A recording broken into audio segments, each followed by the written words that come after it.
एक घने जंगल के किनारे बसे एक पुराने बरगद के पेड़ पर एक नन्ही चिड़िया रहती थी।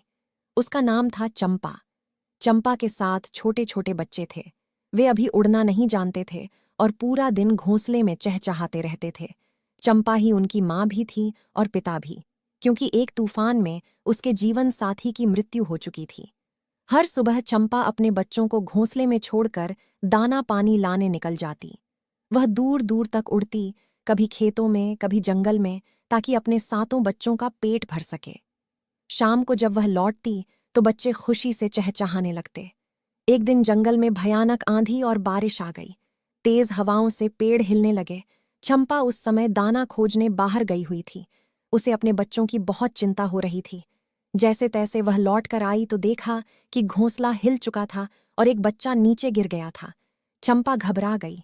उसने बिना देर किए उस बच्चे को चोंच में उठाकर फिर से घोंसले में रखा। पूरी रात वह अपने पंख फैलाकर बच्चों को ढककर बैठी रही, ताकि ठंडी हवा उन्हें नुकसान न पहुंचा सके। कुछ दिनों बाद जंगल में एक शिकारी आया। उसकी नजर उस घोंसले पर पड़ी। जैसे ही वह पेड़ की ओर बढ़ा, चंपा ने जोर जोर से शोर मचाना शुरू कर दिया। वह जानती थी कि वह अकेली कुछ नहीं कर सकती, इसलिए उसने अपनी जान जोखिम में डाल दी। वह शिकारी के सामने उड़ती रही ताकि उसका ध्यान बच्चों से हट जाए। शिकारी चंपा के पीछे दौड़ा, लेकिन तभी जंगल के कुछ जानवर इकट्ठा हो गए। शोर सुनकर गांव के लोग भी आ गए और शिकारी डर कर भाग गया। चंपा के बच्चों की जान बच गई। समय बीतता गया। सातों बच्चे धीरे धीरे बड़े होने लगे। चंपा ने उन्हें उड़ना सिखाया, दाना ढूंढना सिखाया और खतरे से बचना भी सिखाया। वह जानती थी कि वह हमेशा उनके साथ नहीं रह पाएगी।